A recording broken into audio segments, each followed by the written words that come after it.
A very good morning to everyone. Today is September 21st, which is the release date for the iPhone 5 in the UK. I've been down to my mobile phone courier store and I've gone ahead and picked one up. It's a pretty twisted story. I went to about 3 different stores. They were all sold out. Went to the last store, which was probably the furthest store from my house. They had one more, which was the white one in stock. Managed to pick it up without having to line up. While this video is rolling through, I'll show you an image of the Apple store closest to me so you can see how massive the line is outside it. It's a bit ridiculous, but it's what Apple do. It seems a bit crazy that the iPhone 5 is already sold out on the first day, but as I'm sure a lot of you know, this is just good marketing. Apple sort of limit the supply of phones to the different stores and to the different outlets to increase the demand, and it works incredibly well. But enough of that aside, we're going to take a look inside the box, take a look at what you get with the iPhone 5 and give you some thoughts on what I think of it. So this is going to be a nice, sweet unboxing video, so let's go ahead and take a look at it. So to kick the video off, of course, we're going to take a look at the box, the overall design of it. You can see that it's pretty simple, similar to the original box, slightly longer, of course, because the phone is much longer itself. But there's really nothing to the box design. It's, if not exactly the same as the original one, just with the picture and the text of the iPhone 5 as opposed to the iPhone 4S. I got a 16 gig, as you might be able to see right there. I didn't go for the 32 gig because I just didn't fancy paying that amount of money for that sort of space. I've got a MacBook and an iMac. I put all my stuff on there, so I don't really need to have a whole lot of space inside the phone. So let's go ahead and open this bad boy up so we can take a look inside. So unboxing it, taking a look at the actual phone itself, if I just move the box over. The first thing you notice about this phone is, of course, the new screen that they've given you. With the older iPhone 4s and 4Ss, iPhones, the screen size on them was a 3.5-inch screen in terms of the height, and on this one you get a 4.8, which gives you a lot more display. The idea behind that is that you get to see a lot more on the screen, but you can still use the phone with one hand, which is definitely important. Phones like the Samsung Galaxies tend to be very long, very wide, so you have to use them with 2 hands, but this still allows you to use it with one hand very, very comfortably, which is definitely important. So aside from the new screen, the next thing that you notice is definitely going to be the lightness of this phone. What they've done with this phone is that it is 20% lighter than the original iPhone 4S, which is a significant difference. It feels incredibly light. It doesn't actually feel like a real phone. It feels more like a sort of dummy, which is probably going to be the first thing that you notice. Next to that is also in terms of the thinness of the phone. It's 18% thinner than the original iPhone 4 and the 4S, which again is nice. It just means that it fits into your pocket much, much more comfortably, which is definitely, again, something that we like. But one of the other features that they've added to this phone, besides the A6 chip, which I know a lot of people were looking forward to, is also the LTE, which is the fast downloads over network, over your standard courier connections, or carrier connections, which is definitely going to be a bonus. So these phones will be much more responsive in terms of downloading things, uploading images, because of the LTE speed that's been added, and they've also increased the sort of bandwidth that you can get over Wi-Fi, which again is pretty sweet. But the LTE is going to be the most significant thing, which sort of future-proofs this phone, which is nice. Taking a look at the back, you can see that the phone's been finished to an incredibly high standard, which is definitely something I love about it. It feels so much more sort of well designed when compared to the iPhone 4 and the 4S. They've only changed a few things, but again, I like to think of it as if it's not broken, why fix it? And the Apple iPhone designs are incredibly well done. With the new camera that they've added to the phone, besides them increasing the megapixels of the camera, it's also been fitted with a sapphire lens, which just gives you overall image clarity, which again is something nice to see.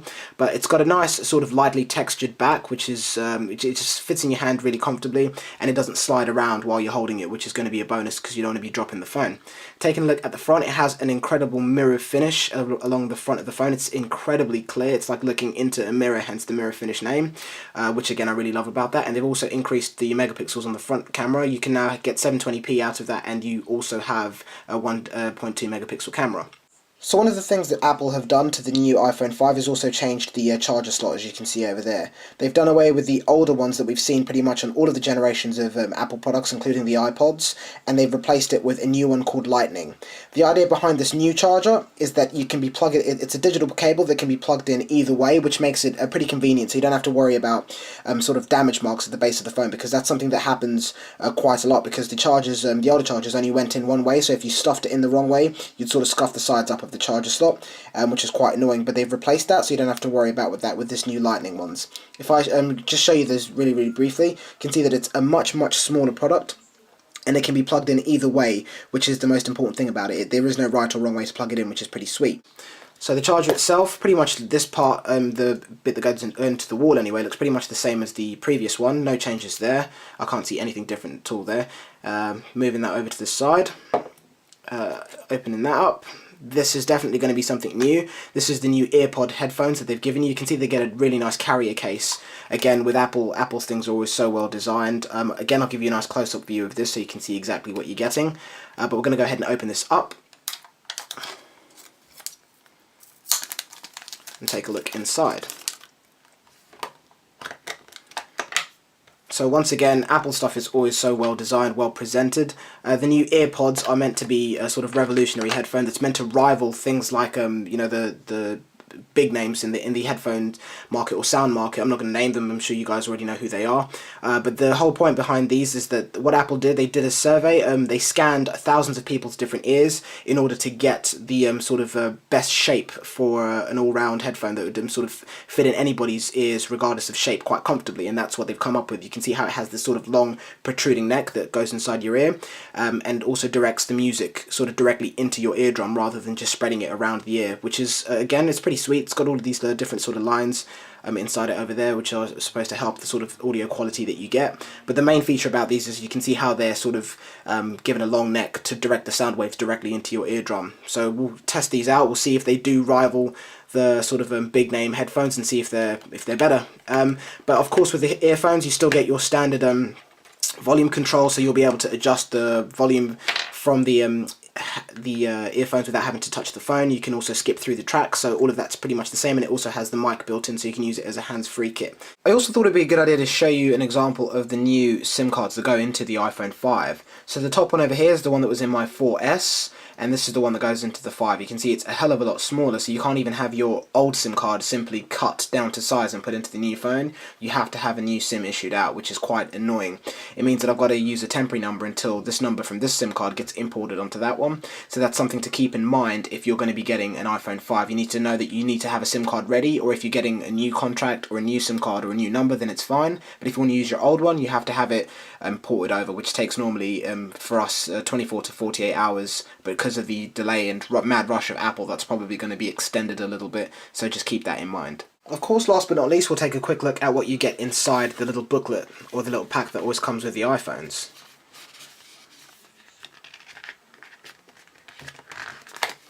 Opening that up, you can see you've got, as always, this is the little pin to eject your SIM card from the phone, or to bring out the SIM card tray so you can put your phone inside, your SIM card inside the phone.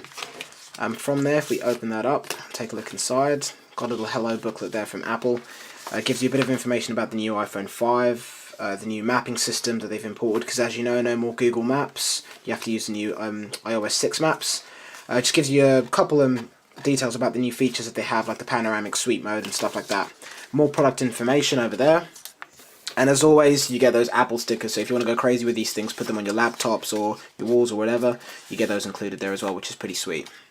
In terms of the sort of overall opinion that I have of the new iPhone 5, I'm really happy with the design. It's been nice to see a sort of a completely refresh of the phone. We can't say that it's been completely redesigned, because it does look very similar to the iPhone 4 and the iPhone 4S, but the textured back, the aluminium finish on the sides has been finished to such a high standard. I'm not sure if you can see the polished edges on that, but it literally has a mirror image along the polished edges. I'll give you some nice close-ups of that during this clip, so you can just get a better view of what I'm talking about. But the attention to detail that Apple have given this phone definitely shows with the overall product. I'm incredibly happy with the finish that you get with this phone. I definitely recommend picking this up. It's going to be a bit crazy to get one in terms of stock at the minute, but in terms of the different colours, I've always preferred a white iPhone. You might have seen some of the other previous videos that I've done. I've always had a white one.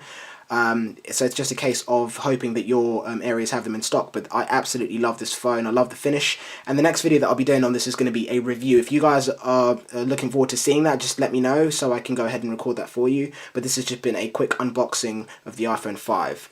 If you liked the video, don't forget to rate, comment and subscribe, and if you want to see the review of the actual phone once we turn it on, I'll turn it on right now. But if you want to see the review of exactly how it works, the way it performs, and some tests that I'll be doing on it while I've got it, just let me know. Don't forget to rate, comment and subscribe, guys. And this is Chris from Behind the Tutorials. Take care till next time.